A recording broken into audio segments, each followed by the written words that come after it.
Cassandra and Caleb. This is Uncle Bill and Aunt Sybil. Congratulations on your graduation from high school. What a special day this is for you two. As you know, it was my privilege now almost 31 years ago to be the pastor who led the worship wedding service for your parents.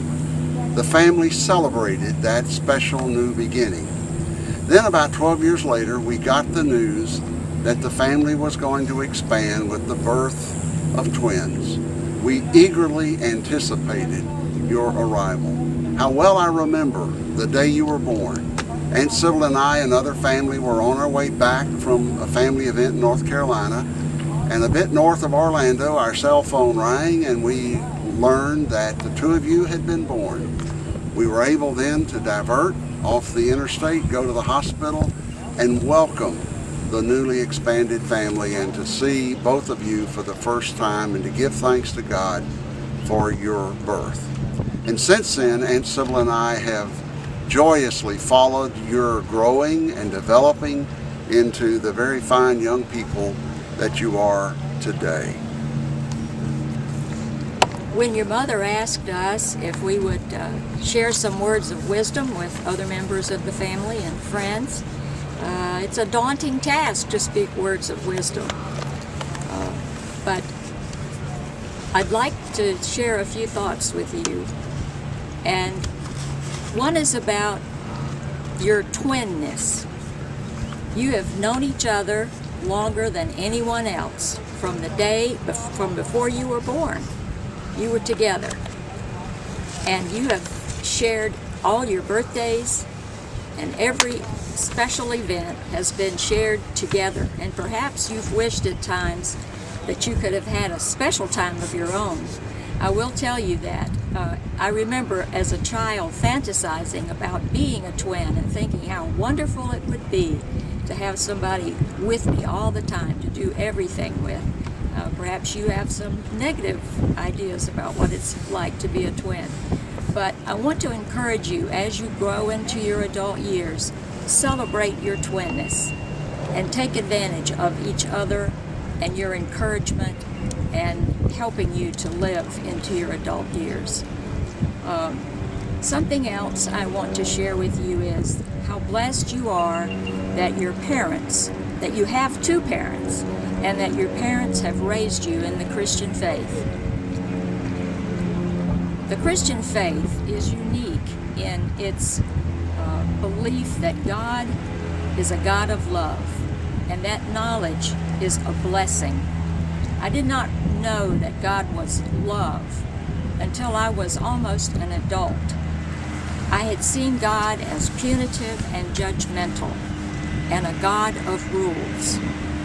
It isn't to say that He does not have rules. He's been trying to share with human beings since the beginning what it's like to live a life of love, and it includes some rules. In the beginning, He gave us 10 rules. Then Jesus gave us 2. Love God and love your neighbor. Then Paul, the Apostle Paul, distilled it down to 1 rule. Love your neighbor as yourself. And I think he was able to do that because he knew that we could not love our neighbor as ourselves without God's love. Later in the book of Galatians, Paul talks about evil and good. He talks about the fruits of unrighteousness, envy and lust and arrogance and self-pity and guilt and inferiority, lies, false pride, ego, superiority. All of those things are the fruits of living other than a good life. And then he talked about the fruits of the Spirit, the fruits of the Holy Spirit. Joy, peace, love, hope, serenity, humility, kindness, goodness, gentleness. But these are not just rules for Christians. They're rules for everyone. I love a Cherokee Indian legend that talks about two wolves. And it's a legend about a grandson who asks his grandfather to teach him wisdom. Cassandra, just because it's about a grandfather and a grandson doesn't mean it doesn't also apply to us women. And it can just as well be about a granddaughter asking her grandmother about wisdom. In the legend, the grandfather says, "There is a fight going on within me. It's a fight between two wolves.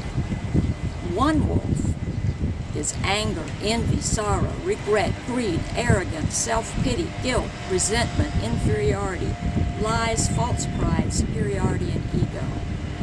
And he continued, "The other is good.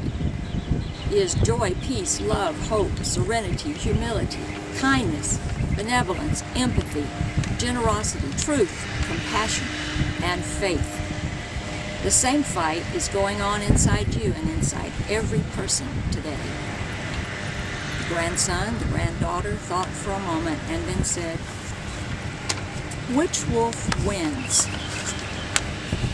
The answer was, the one you feed. You have been given a godly heritage from your parents.